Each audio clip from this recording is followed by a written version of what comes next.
Hi friends, welcome to ஹரிமதி சமையல். இன்றைக்கி நம்ம என்ன பார்க்க போகிறோம்னு பார்த்தீங்கன்னா, கனவா எப்படி க்ளீன் பண்ணுறது அப்படி தான் நம்ம பார்க்க போகிறோம். ஸோ நம்ம வீடியோ போட்டு ரொம்ப நாள் ஆச்சு. ஸோ அதனால் நான் இது வாங்கியிருந்தேன். ரொம்ப நல்லா இருந்தது, பார்க்குறதுக்கே நல்லா பெருசாகவும் இருந்தது. அதே டைமில் நல்லா புதுசு தான் இது. ஸோ ஓகே, நம்ம அப்படியே எப்படி க்ளீன் பண்ணுறதுன்னு பார்க்கலாம். இன்னும் நிறைய பேருக்கு தெரிஞ்சிருக்கும், இருந்தாலும் ஒரு சில பேர்த்துக்கு தெரியாது. ஸோ ஒவ்வொருத்தர் ஒரு விதமாக இதை க்ளீன் பண்ணுவாங்க. ஸோ இருந்தாலும் நம்மளே அப்டேட் பண்ணுவோம் அப்படின்றதுக்காக நான் ஷேர் பண்ணுறேன். இதில் பார்த்தீங்கன்னா தெரியும் பாருங்கள், எவ்வளோ பெரிய மீன் பாருங்கள், அது வாய்க்குள்ளே இருக்குது பார்த்தீங்களா? பார்க்க எப்படி இருக்குது, இது எப்படி சாப்பிடுன்றது நமக்கு தெரியாது. ஆனால் எவ்வளோ பெரிய மீன் வச்சுருக்கு பாருங்க வாய்க்குள்ள. அது கடம்பாப்பா, கடம்பா. ஆக்டோபஸ் பாப்பாச்சு. மீன் இல்லை, ஆக்டோபஸ். சரி, வெயிட் பண்ணுங்க.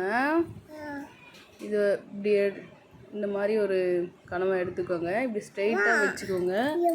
ஸ்ட்ரைட்டாக வச்சுட்டு இது மேலே இருக்கிறத மட்டும் நம்ம எப்படி பிச்சு எடுத்துக்கலாம். பிச்சு எடுத்துட்டு இப்போ பார்த்தீங்கன்னா இது ஒரு பார்த்தீங்களா, தெரியும்னு நினைக்கிறேன். இதுதான் அது. இந்த பிளாக் கலரில் இருக்கும் பார்த்தீங்களா, அந்த மை. இது அப்படியே பொறுமையாக பிச்சு எடுத்துடணும். அதை மட்டும் நம்ம கை வச்சுட்டோம், ஃபுல்லாக பிளாக் ஆகிடும்.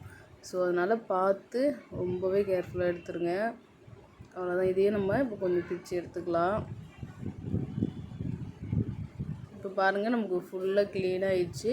அவ்வளோதான். இப்போ நம்ம தலையை திருப்பி இப்போ பாருங்கள், அந்த தலைக்குள்ள மோஸ்ட்லி நிறைய பேர் இதை எடுக்க மாட்டேங்கிறாங்க. இதை நம்ம எடுத்துட்டா ஆக்சுவலி செய்யணும். பார்த்திங்கன்னா இந்த மாதிரி வச்சு 2 கை வச்சு இப்படி அழுத்துனீங்கன்னா இந்த பிளாஸ்டிக் போல் இருக்குது பார்த்தீங்களா, அது வந்துடும். ஆமாம். ஸோ நெக்ஸ்ட்டு வந்து பார்த்திங்கன்னா, இப்போ இது கண்ணு தான் நம்ம க்ளீன் பண்ண போகிறோம். ஒரு சிலர் கண்ணோடு அப்படியே போட்டு சமைக்கிறாங்க. சரி, இருந்தாலும் எங்களுக்கு அது பிடிக்காதுன்றனால இந்த மாதிரி தண்ணிக்குள்ளே வச்சுக்கோங்க. எனக்கு வெறும் கையில் வச்சு நம்ம அதை பிரிக்கும் போது இந்த மையெல்லாம் மேலே செதறிடும். ஸோ தண்ணிக்குள்ளே வச்சு தான் இதை நசுக்கணும் நீங்கள். இப்போ நம்ம கண்ணும் கிளியர் ஆகிடுச்சு. அவ்வளோதான். இப்போ டோட்டலாக தலை வந்து நம்ம ரொம்ப ஈஸியாக க்ளீன் பண்ணி முடிச்சிட்டோம். இப்போ அடுத்தது அது உடம்பு பகுதி எப்படி க்ளீன் பண்ணுறதுன்னு பார்க்கலாம். இப்போ இந்த மாதிரி கனவால் இந்த தோலெல்லாம் ஃபஸ்ட்டு எடுத்துக்கோங்க. ஏன்னா ஒரு சிலருக்கு வந்து இந்த தோல் வந்து செட் ஆக மாட்டேங்குது. உள்ளே பார்த்திங்கன்னா இப்போ இந்த பிளாஸ்டிக் மாதிரி ஒன்று இருக்குது இல்லைங்களா, அதே நம்ம எடுத்துடணும். ஒரு கனவா வந்து உள்ளே மேலே பார்க்கும் போதே தெரியும், நம்ம ஈஸியாக எடுத்துடலாம். ஆனால் ஒரு கனவாக்குள்ளே உள்ளுக்குள்ளே தான் இருக்குது. ஸோ அதனால் ரொம்ப நல்லாவே இப்படி கை வச்சுட்டு இந்த மாதிரி பார்த்திங்கன்னா உங்களுக்கு தெரியும் இருக்கிறது. அதை நம்ம எடுத்துக்கலாம். கொஞ்சம் வழவழப்பாக தான் இருக்கும். கை வச்சு எடுத்தால் க்ளீன் ஆகிடும். இப்போ அடுத்ததான் இந்த தோலை வந்து நம்ம க்ளீன் பண்ணிக்கலாம். இந்த தோல் பார்த்திங்கன்னா ஒரு சிலருக்கு வந்து செட் ஆக மாட்டேங்குது, அலர்ஜி அந்த மாதிரி வருது. ஸோ அதனால் முடிஞ்ச வரைக்கும் இந்த தோலை க்ளீன் பண்ணிவிட்டு சாப்பிட்றது தான் நமக்கு ரொம்பவே சேஃபு.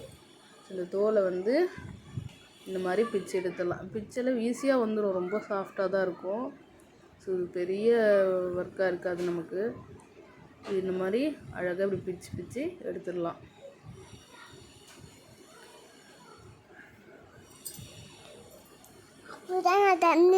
ஆமாம், இப்படி தான் நீங்கள் பண்ணீங்க. அவ்வளோதான். இதையும் நம்ம இப்போ பிச்சு போட்டாச்சு. இப்போ பார்த்தீங்கன்னா இதை ஈஸியாக நம்ம கட் பண்ணிக்கலாம். கத்தி வச்சு கட் பண்ணி அப்படின்றத விட இப்படி ஒரு சிசர் வச்சு கட் பண்ணிங்கன்னா அழகாக ரவுண்ட் ஷேப்பில் நமக்கு கிடைச்சிடும். அதே டைமில் நீங்கள் கொஞ்சம் பெரிய சிசராக இருந்தால் யூஸ் பண்ணுங்கள். குட்டியாக தான் இருக்குது. இருங்க. அம்மா கடம்பை செஞ்சு தரணும்ல பாப்பாவுக்கு. அமைதியாக இருங்க. நம்ம க்ளீன் பண்ணால் தான் சீக்கிரமாக சாப்பிட முடியும். இந்த மாதிரி எல்லா கடம்பவும் நான் வந்து க்ளீன் பண்ணிவிட்டேன். இது எல்லாமே நம்ம இப்படி கட் பண்ணி போட்டுக்கலாம். ஒரு சிலர் பெருசாக இருக்குது, அதையும் கூட நம்ம கட் பண்ணிக்கலாம். குழந்தைங்களுக்கு தரோம் இல்லைங்களா, பெருசாக இருக்கும்போது அவ்வளோவா லைக் பண்ண மாட்டாங்க.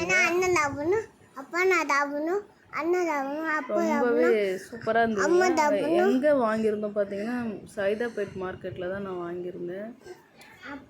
பாருங்கள், எல்லாமே இப்போ கட் பண்ணி முடிச்சாச்சு. சிசரில் கட் பண்ணும்போது ரொம்ப சீக்கிரமாக நமக்கு வேலை முடிஞ்சிடும். இது நல்லா இப்போ தண்ணி போட்டு நம்ம வாஷ் பண்ணி எடுத்துக்கலாம். நல்லா கை வச்சு நல்லா இந்த மாதிரி பிசைஞ்சு கொடுங்க. அப்போ தான் அதில் இருக்க வழவழப்பு தன்மை வந்து போயிடும். இந்த மாதிரி ஒரு 2 டைம்ஸ் வந்து கொஞ்சம் சால்ட்டு கொஞ்சம் மஞ்சத்தூள் சேர்த்து வாஷ் பண்ணிங்கன்னா இன்னும் கொஞ்சம் க்ளீன் ஆகிடும். இப்போதைக்கு என்கிட்ட இல்லை, அதனால் நான் போடல. இதில் பாருங்கள், இந்த ஒரு வாட்டிக்கே வந்து நல்லா இந்த வழவழப்பு தன்மை வந்து போயிடுச்சு. இதில் தண்ணி நிறைய இருக்குங்க, அதனால் நல்லா தண்ணி வடிகிற வரைக்கும் வச்சுட்டு வேறு ஒரு பாத்திரத்துக்கு மாற்றி போட்டுக்கலாம்.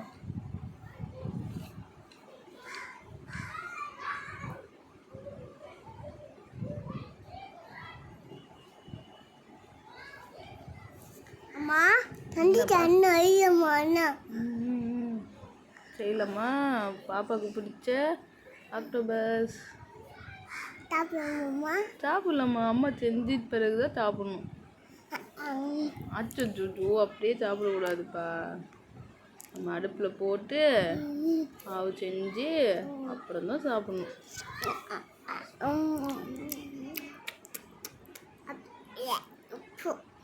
அவ்வளோதான். பார்த்தீங்கன்னா எல்லாமே நம்ம ஓரளவுக்கு அலசி எடுத்தாச்சு. ஆனால் இதில் இன்னும் பாருங்கள் அழுக்கு இருக்குது. ஸோ இதை வந்து நம்ம ஒரு 3 to 4 டைம்ஸும் வாஷ் பண்ணணும். நான் 2வது தடவை வாஷ் பண்ணுறேன். இவ்வளோ பலன்னு ஆயிடுச்சு பாருங்கள். முன்னாடி கழுவுனதுக்கும் இப்போ கழுவுனதுக்கும் எவ்வளோ வித்தியாசம் இருக்குது. ஸோ அவ்வளோதான் ஃப்ரெண்ட்ஸ். இப்போ நான் வந்து இதை ஒரு 4 தடவை வந்து கழுவி எடுத்திருக்கேன். அவ்வளோதான், இந்த கடமாவுடைய ப்ராசஸ் வந்து முடிஞ்சிருச்சு. ஸோ இந்த வீடியோ உங்களுக்கு ஹெல்ப்ஃபுல்லாக இருக்கும்னு நினைக்கிறேன். ஸோ வீடியோ பிடிச்சிருந்தா மறக்காமல் நம்ம சேனலில் சப்ஸ்கிரைப் பண்ணிவிட்டு அப்படியே ஒரு லைக் போட்டுருங்க. பிடிச்சிருந்தா மற்றவங்களுக்கு தேவைப்பட்டால் ஷேர் பண்ணிவிடுங்க. ஸோ தேங்க்ஸ் ஃபார் வாட்சிங் வீடியோ ஃப்ரெண்ட்ஸ். ஹரிமதி சமையலை மறக்காமல் சப்ஸ்கிரைப் பண்ணிக்கோங்க.